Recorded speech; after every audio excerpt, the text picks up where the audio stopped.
Hi, leo tuko job hapa na leo tumechoose a different path for us to look for money.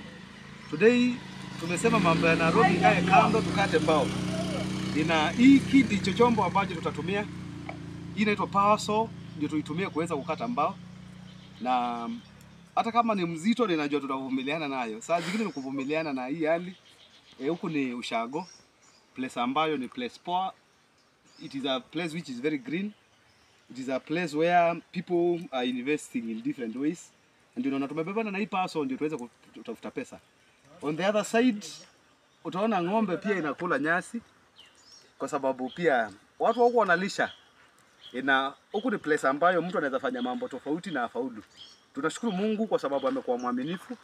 Tunamshukuru kwa sababu pia amefanya mengi ambayo tunaweza furahia. Ukikuja hii area yetu, it is very green. And it is a sign of our blessing. We are highly blessed. Na tunashukuru Mungu kwa hiyo machache nitasema bye bye. Kwa hivyo tukipatana tutapatana tuko tumewekelea mbao kwa mabega. Kwa sababu hiyo ndio ile njia ambayo ni ya kutafuta pesa huku na ni njia ambayo ni ya baraka sana. God bless you.